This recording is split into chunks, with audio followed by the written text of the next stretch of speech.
सादर करीत आहोत महात्मा ज्योतिराव फुले यांची चरित कहाणी महात्मा. लेखक डॉक्टर रवींद्र ठाकूर. आज ऐकूया एपिसोड 27. भाग 85. तात्या भाऊ पाटलांशी बोलत बसले होते. चवताळलेल्या भटांनी भाऊ पाटलांना छळायची हद्द गाठली होती. जुन्नरच्या ब्राह्मण अंमलदारानं त्यांच्यावर फौजदारी गुन्हा दाखल केला होता. त्याची हकीकत ते सांगत होते. त्यातून ते निर्दोष सुटणार यात शंकाच नव्हती.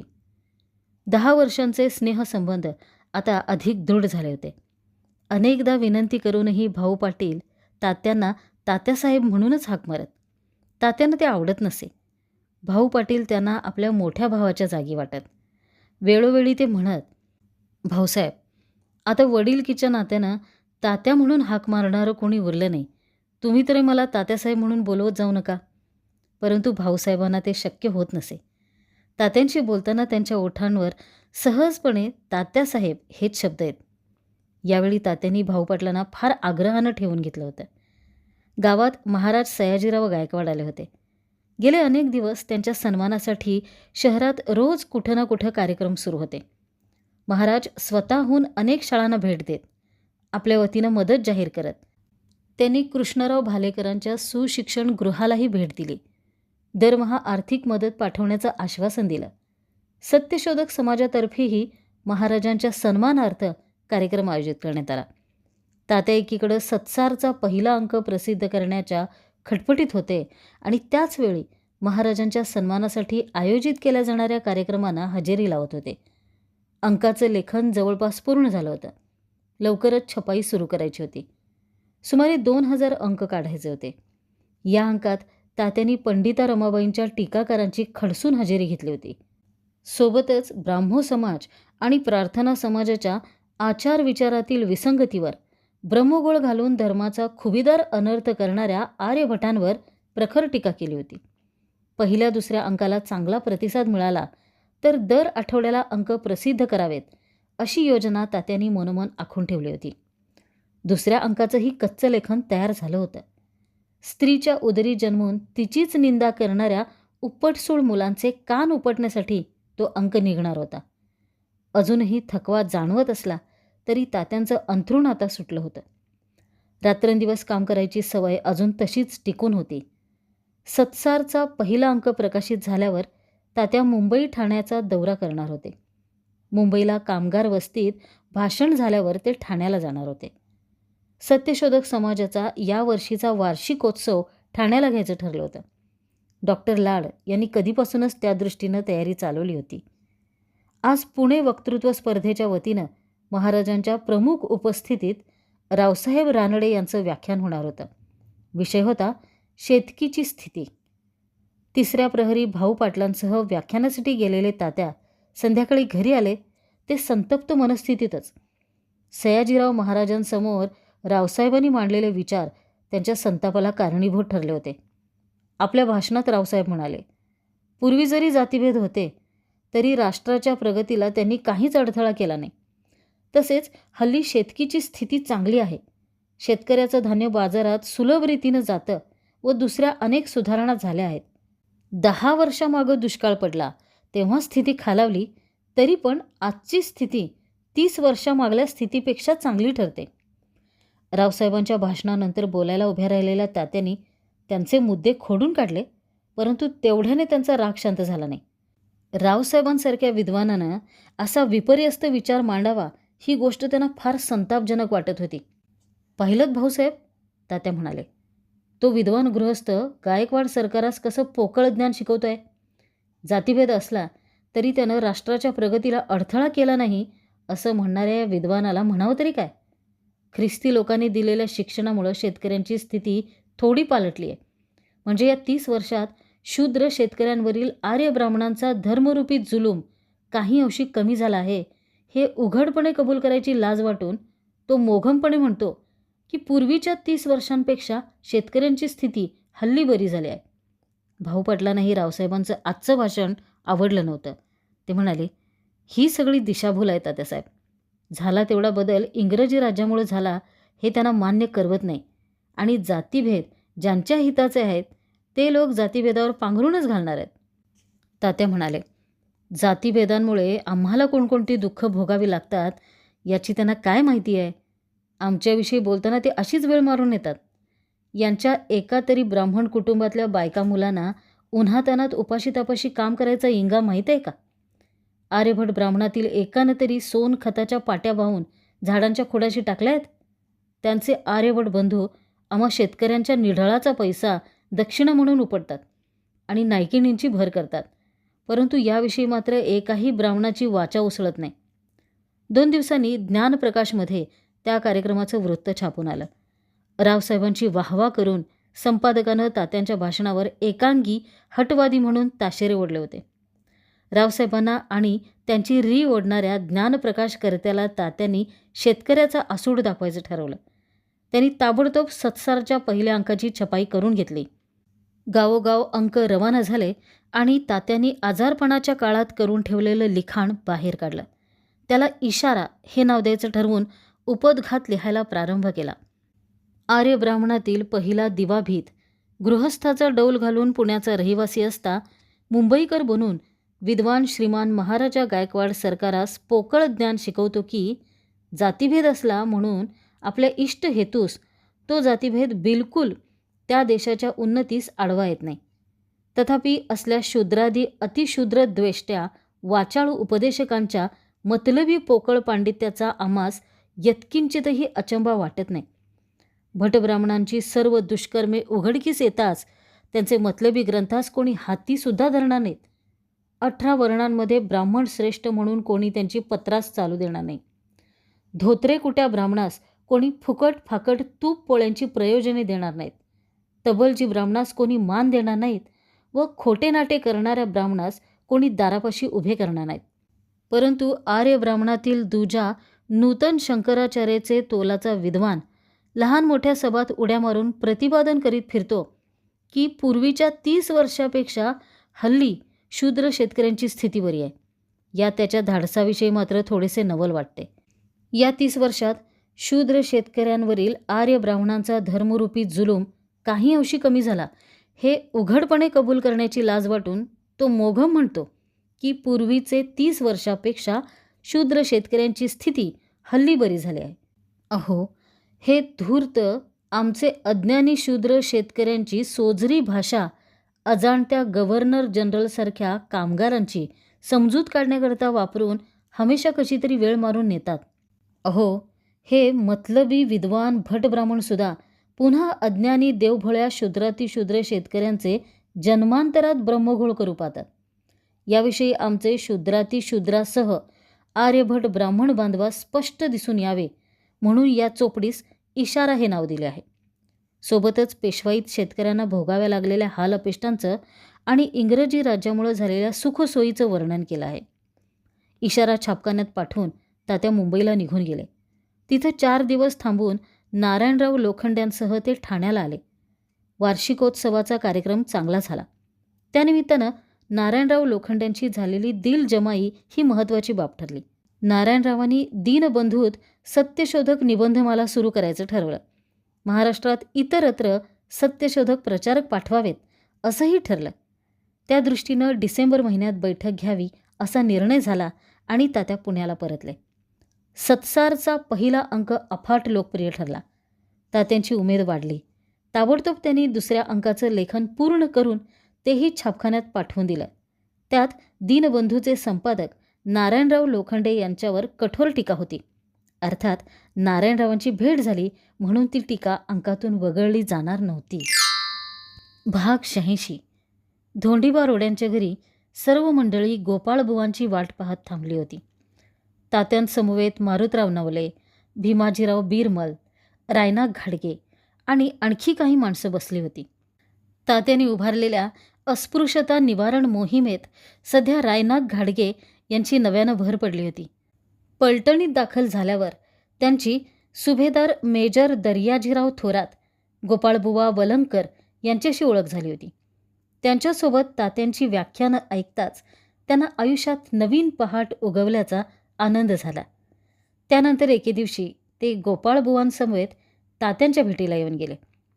अस्पृश्य समाजातल्या माणसाकडं माणूस म्हणून पाहणारा एक देव माणूस त्यांना पाहायला मिळाला होता. तात्यांची प्रत्येक भेट त्यांच्या मनात आत्मविश्वास वाढवणारी ठरली होती. तात्या दर रविवारी पलटणीत येत, लष्करातील जवानांसमोर व्याख्यानं देत, सोबत आणलेली पुस्तकं मोफत देऊन वाचायला सांगत. लष्कर हाताशी धरून सरकारनं धरणं, तळी, रस्ते बांधून घ्यावेत असं तात्यांचं म्हणणं होतं.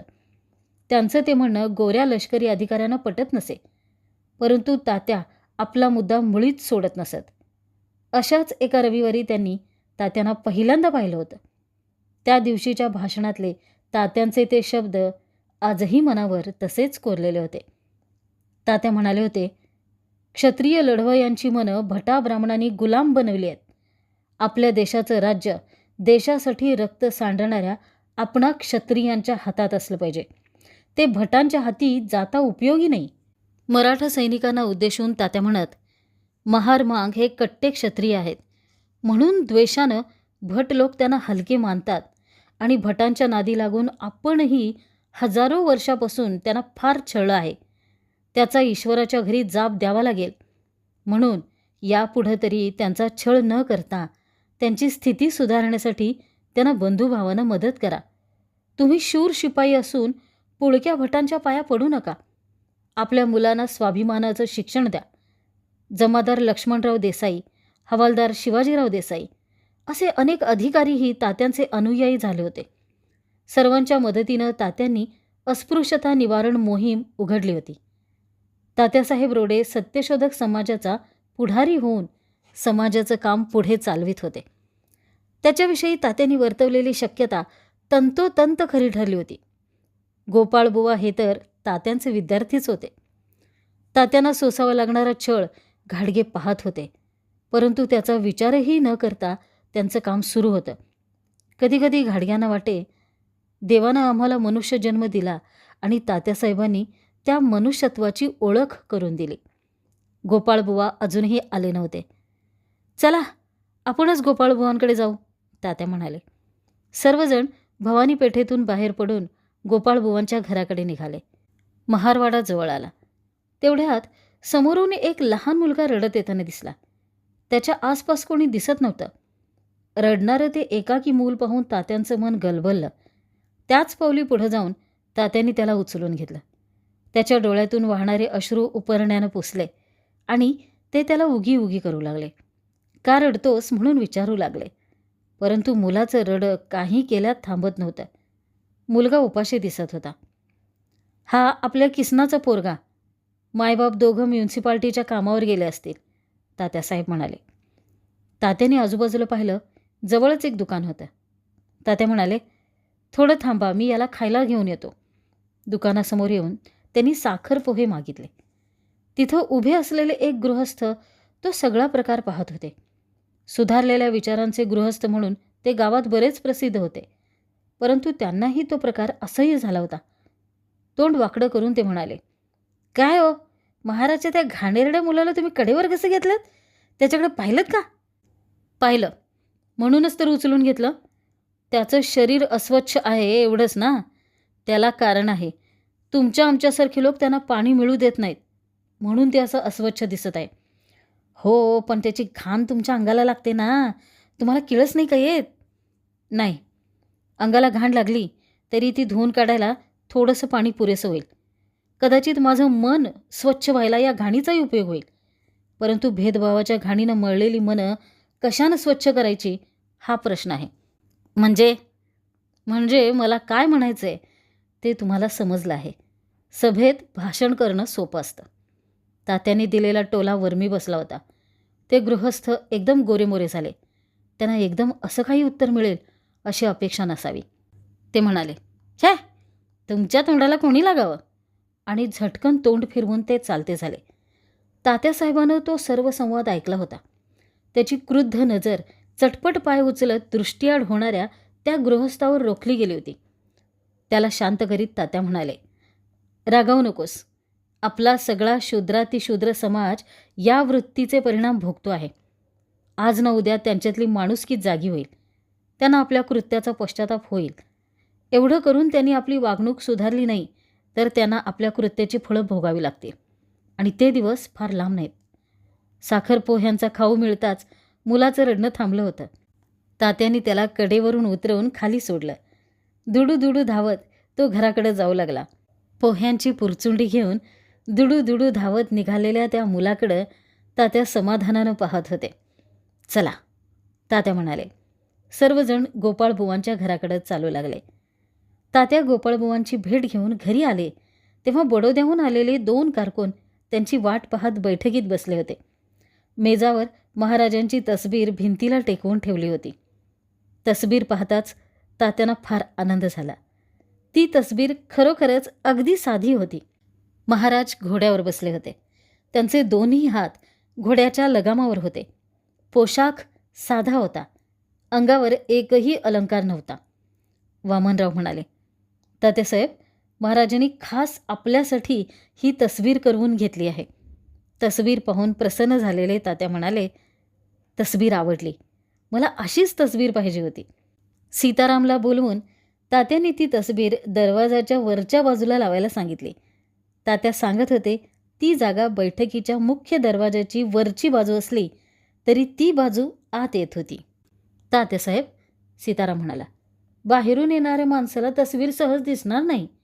तात्या म्हणाले, आत येणाऱ्या माणसाला तसबीर दिसली नाही तरी चालेल. घरातून बाहेर जाणाऱ्या माणसाला महाराजांचं दर्शन व्हावं असा माझा हेतू आहे. 3ऱ्या प्रहरी मुंबईहून मामा परमानंदांचं पत्र आलं. त्यांना इतिहास प्रसिद्ध पुरुषांचे पोवाडे पाहिजे होते.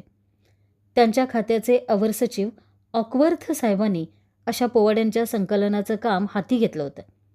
शंकरराव शाळीग्राम आणि मामा परमानंद यांच्या मदतीनं त्यांचं हे काम चाललं होतं. त्याच संदर्भात मामानी शिवाजी महाराजांचे खऱ्या हकीकतीवर आधारलेले पोवाडे मागवले होते. शिवाजी महाराजांवर पोवाडा लिहिताना खरा म्हणावा असा एकही पोवाडा तात्यांच्या पाहण्यात आला नव्हता. हाती लागलेले बरेचसे पोवाडे बनावटच होते. गो ब्राह्मणांसह दादोजी कोंडदेव किंवा समर्थ रामदास यांचं फुक्कट स्तोम माजवणारे पोवाडे त्यांनी संग्रही ठेवले नव्हते. अशा पोवाड्यातल्या बनावट इतिहासावर विसंबून इतिहास रचणाऱ्या युरोपियन ग्रंथकारांचीही तात्यांना तेवढीच चीड होती. इथल्या वास्तविक स्थितीचा पडताळा न घेताच त्यांनी आपले इतिहास रचले होते. शिवाजीराजांचं कर्तृत्व हे कोणाच्या आशीर्वादाचं फळ नव्हतं किंवा कोणा गुरुची शिकवण नव्हती. ब्राह्मण लेखकांनी त्यांचं स्वतंत्र कर्तृत्व डावलून ते श्रेय दादोजी कोंडदेवाला आणि समर्थ रामदासांना देण्याचा प्रयत्न केला होता. त्यांनीच शिवाजीराजांना गो ब्राह्मण प्रतिपालक हे बिरुद चिकटवून त्यांच्या थोरवीला उणेपणा आणला होता. तात्यांनी लगेच मामानं पत्र लिहायला घेतलं. अनुभवाला आलेली सर्व वस्तुस्थिती कथन केली. त्यानंतर डोळे झाकून इतिहास लिहिणाऱ्या युरोपियन लेखकांचा खरमरीत समाचार घेऊन तात्यांनी लिहिलं, अलीकडे भट ब्राह्मणांचे विद्वान पोरे सोरे नवीन पवाडे करून हळूच मैदानात आणीत आहेत.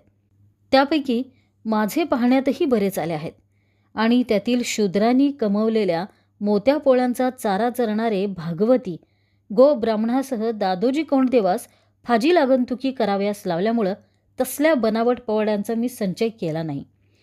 मामांना आपल्याकडून मदत झाली नाही याची तात्यांना खंत वाटली खरी, परंतु धादांत खोटा इतिहास मांडणाऱ्या पोवाड्याविषयीचं अनुभवास आलेलं सत्य मामांना कळवता आलं हे समाधान त्याहून मोठं होतं.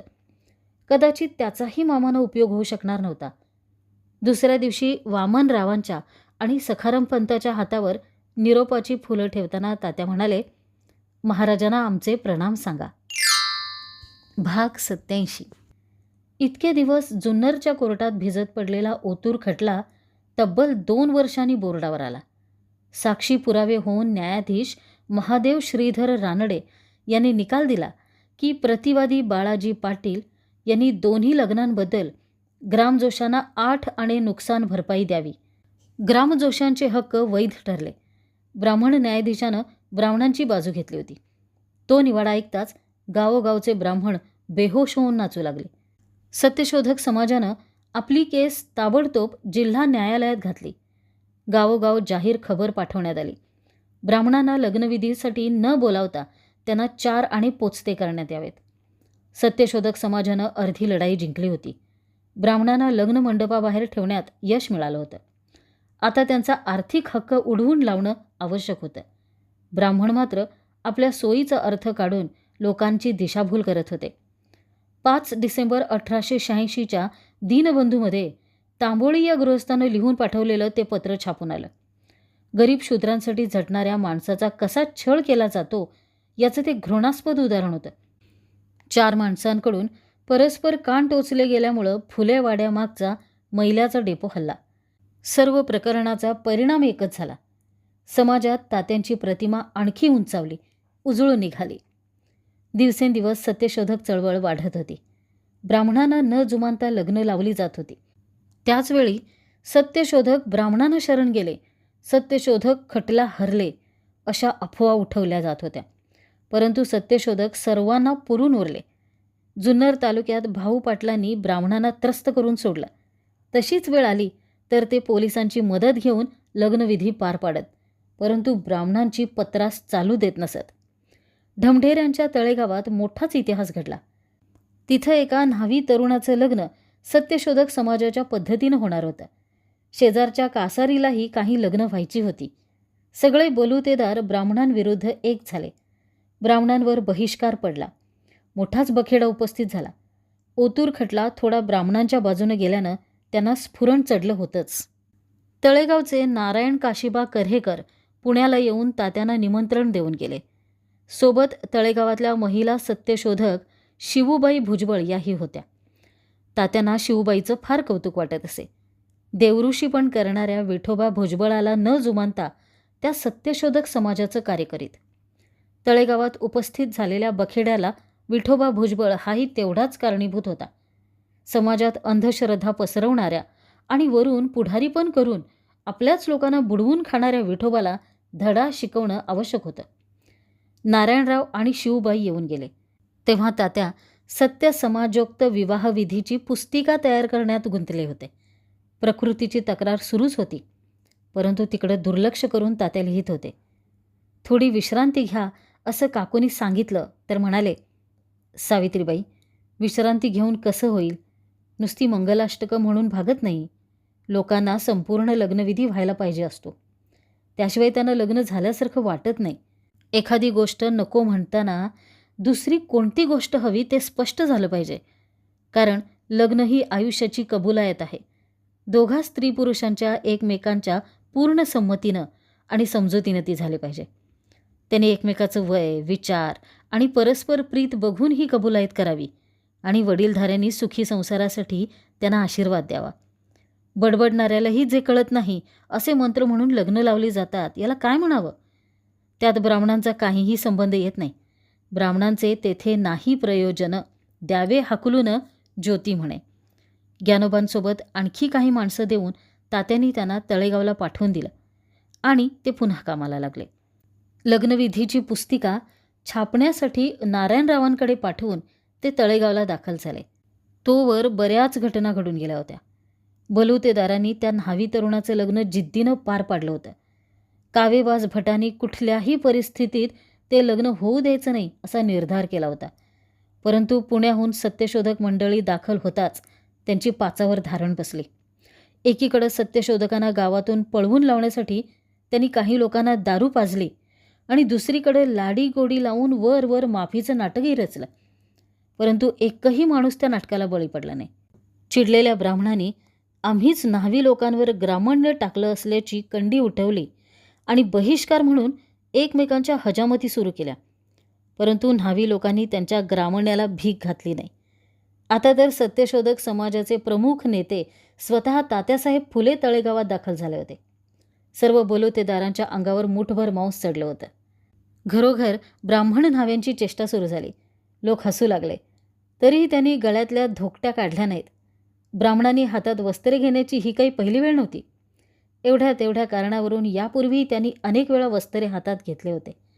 हजामतीचे दर वाढले तरी गळ्यात धोकट्या घालायची त्यांची तयारी असे. लोक म्हणाले, हे स्वतःच न्हावी झाले तर यांना न्हाव्याचं लग्न न्हाव्याच्या हातून झालं म्हणून राग का यावा? रात्री नारायणराव कऱ्हेकरांच्या घरी बलुतेदारांची बैठक बसली. कासारीतल्या माळी लोकांची लग्न तात्यांच्या हातून लावावीत असं चाललं होतं. ब्राह्मण स्वतःच्या कष्टानं पोट भरणार नाहीत तोवर एकही गावकरी त्यांना सहकार्य करणार नाही असा सगळ्यांचा ठराव होता. बाहेर पावसाची रिपरिप सुरू होती. पेरण्यांचे दिवस असूनही माणसं डोक्यावर इरली आणि हातात कंदील घेऊन दूर दूरहून आली होती. नारायणरावांचे वडील काशीबा आत भजन म्हणत होते. तात्या विचार करत होते. नारायणराव बदलले, परंतु काशीबा बदलणार नाहीत. पण त्यांनाही आपले विचार समजावून दिले पाहिजेत. आतून आरती कानावर येऊ लागले. आरती ज्ञानराजा महाकैवल्य तेजा, सेविती साधू संत मनू वेधला माझा. काशीबांच्या भजनाची सांगता झाली. बाहेर येऊन ते सत्यशोधकांच्या बैठकीत बसले. तात्या म्हणाले, काका, आमचे विचार तुम्हाला पटतात की नाही?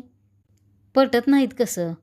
पटतात की, पण आमच्या जुन्या सवयी अशाही एकदम जाणार नाहीत. वय, नारायणाचा पोरगा नाही करायचं हे भजन कीर्तन. तात्यांना दादांचं बोलणं आठवलं. त्यांचंही असंच. त्यांना ही ज्योती म्हणतोय ते बरोबर आहे हे दिसायचं, पटायचं, पण जुनं सोडायला ते तयार नसत. ही कथा एकट्या काशीबांची नव्हती किंवा दादांची नव्हती. एकूण जुन्या पिढीचीच ही कथा होती. परंतु काका म्हणतात ते खरं होतं. उद्याची पिढी त्या तत्त्वज्ञानाला चिकटून राहणार नव्हती. तात्या म्हणाले, तुम्ही ज्ञानेश्वराची आरती करता, तर आम्ही सत्य हाच ईश्वर मानून त्याची आरती करतो. तात्यांनी रचलेली आदी सत्याची आरती नारायणरावांनी ऐकली होती. ते म्हणाले, तात्यासाहेब, आज तुम्ही रचलेली ती आरती म्हणा. सर्वांचा आग्रह झाला. आढेवेढे न घेता तात्या आरती म्हणू लागले. सेवू त्या सत्यराजा महाप्रांजळ तेजा, शोधिती निर्वाणी मन वेधिले काजा, लोपले सत्यजनी हित नेणती कोणी, धर्म रचिले बहु आप हित साधुनी, शोधिता सत्यवर्मा पावलो गुजवर्मा, विटलो खोट्या धर्मा त्यागिले नीचकर्मा. बरीच रात्र झाली होती. तात्यांचं निरोप घेऊन लोक घरोघर परतले. गावातलं वातावरण तंग होतं. परिस्थिती स्फोटक होती. जो तो एकमेकाकडे संशयानं पाहत होता. 4 दिवस तसेच गेले आणि शेवटी ब्राह्मणांनाच नाक घासत शरण यावं लागलं. आपल्याशिवाय काही अडणार नाही हे त्यांनी पक्क ओळखलं होतं. बलुतेदारांच्या बैठकीत त्यांना माफी मागावी लागली. त्यांच्या वतीनं ग्रामजोशी सीताराम यशवंत भवाळकरानं डोळ्यात पाणी आणून पदर पसरला. बलुत्यांचे हक्क बुडवण्याच्या इराद्यानं एकमेकांच्या हजामती केल्याबद्दल पश्चाताप व्यक्त केला. दया येऊन बलुतेदारांनी त्यांना माफ केलं, परंतु लखोबा गोपाळ या ब्राह्मणाला तो अपमान सहन झाला नाही. बैठक संपता संपता बेभान होऊन तो ओरडला, तुम्ही सर्व मूढ शूद्रांनी आम्हा श्रेष्ठ ब्राह्मणास पदर पसरून माफी मागायला लावली. मी कोण जातीचा आहे? मी कुलकर्णी आहे बरे. माझे कितीतरी जातवाले सरकारी कामगार आहेत, हे पक्क ध्यानात ठेवा. आमचा डाव चालेल तेव्हा आम्ही हा सूड उगवल्याशिवाय राहणार नाही, तरच आम्ही ब्राह्मणांचे बच्चे. झालं. मिटत आलेला तंटा आणखी चिघळला. दुलेराव सखाजी पिंगळे, नारायणराव काशीबा कऱ्हेकर यांनी कासारीतल्या माळ्यांची लग्न समाजाच्या पद्धतीनं लावण्याचा निर्धार बोलून दाखवला. ब्राह्मणांवर पुन्हा बहिष्कार पडला. कासारीतली लग्न त्याच दिवशी व्हायची होती. 3रे प्रहरी सर्वजण तात्यासाहेबांसह कासारीकडे निघाले, परंतु तोवर तिकडं ब्राह्मणांनी डाव साधला होता. भटांचं खरकटं खाऊन गावात प्रतिष्ठित म्हणून मिरवणारा विठोबा भुजबळ त्यांना सामील झाला होता. सर्वांच्या आधी पुढं जाऊन जादूटोण्याची भीती दाखवून त्यानं कासारीतल्या माळ्यांना गप्प बसवलं आणि तेवढ्यातल्या तेवढ्यात एका तरुणाचं लग्न ब्राह्मणाच्या हातून लावून घेतलं. तेवढ्यात सत्यशोधक मंडळी तिथं पोचली आणि ठेंगू भुजबळाची तिरपीट उडाली. त्याला तोंड लपवायला जागा सापडेना. तो एका गवताच्या गंजीत घुसून बसला. लग्न लावायला आलेला ब्राह्मण धोतर सांभाळत पळत सुटला. राहिलेलं लग्न लावण्यासाठी तात्यासाहेबांसह सर्व सत्यशोधक मांडवात शिरले, परंतु वधूवरांचे पालक त्यांना लग्न लावू द्यायला तयार होईनात. त्यांनी आमची लग्न ब्राह्मणांच्या हातूनच होतील म्हणून सांगितलं. आम्ही माळी लोक जातीनं श्रेष्ठ असून एक वेळ ब्राह्मणांचं ऐकू पण न्हाव्याचं ऐकणार नाही म्हणून ते हटून बसले. तात्यांनी भटांचा कावा समजावून सांगण्याचा प्रयत्न केला. ओतूर खटल्याची सगळी माहिती सांगितली, परंतु काहीच उपयोग झाला नाही. एक माळी गृहस्थ म्हणाला, तुमचं बरोबर आहे तात्यासाहेब, पण या बामणांचं काय करायचं? ते कामापुरते दाढी धरतील, पाय धरतील, काय पाहिजे ते करतील आणि काम झाल्याबरोबर तुडवायला कमी करणार नाहीत. हे समजा आम्हाला ठावं आहे, पण जिथं जावं तिथं त्यांचाच सुळसुळाट आहे. त्याचं काय करायचं? म्हणायला राज्य गोऱ्या साहेबांचं, पण समधी सत्ता बामण कामगारांच्या हातात. तेव्हा आम्ही तरी काय करायचं? अज्ञ शेतकऱ्यांच्या हट्टापुढं तात्यांचाही नाईलाज झाला. सत्यशोधकांना माघार घ्यावी लागली. ब्राह्मण बाजूलाच राहिले आणि बलुतेदार व विठोबा भुजबळ यांच्यातच जुंपली. अज्ञ माळ्या कुणब्यांची हिंमत खचायला ब्राह्मणांपेक्षा तोच अधिक कारणीभूत ठरला होता. दारूबाज ढोंगी भुजबळाला तोंडघशी पाडायचा निर्धार करून सगळे बलुतेदार नव्या जोमानं कामाला लागले. यानंतर आमचं एकही लग्न ब्राह्मणाच्या हातून लावलं जाणार नाही म्हणून सर्वांनी प्रतिज्ञा केल्या. तात्या पुण्याला आले आणि त्यांनी भुजबळाची हजामत करण्यासाठी लेखणी हाती घेतली. ब्राह्मणांचं उष्ट खाऊन अंगारे धुपारे करीत आपल्याच समाजाला नाडणाऱ्या एका कुऱ्हाडीच्या दांड्याची करणी त्यांनी दीनबंधूतून वेशीवर टांगली. भुजबळाच्या पाठीवर अखंडाचा आसूड फटकावताना तात्यांनी लिहिलं, गाढवे गावी गाढवी सुवासिनी झाली रामजानी देवांगना. पुरे कर आता खेळ गारुड्याचा 52 बिराचा छाछू तुझा. बंगाल्यात दडे आर्य छाछू सर्व करू नको गर्व तळेगावी. धूर्त भटापरी पोटे नको चोळू नित्यमाना पिळू अज्ञान्यांच्या. ग्रहा माझी शनी आकाशी रमला तुझ्या पायी आला येथे कसा. कशासाठी डौल नाही भुजबळ अंतर निर्मळ नाही तुझे. उष्ट्यासाठी नको करू द्विज किव घेऊ नको जीव शूद्रांचा रे. अशा वर्तनाने अधोगती जाशी पश्चातापी होशी अखेरीस. विठूच्या नावाला लावू नको बट्टा असत्याचा काटा काढी आता. सत्याकरी साह्य सार्थक जन्माचे बोल ज्योतिरावाचे मनी तोल.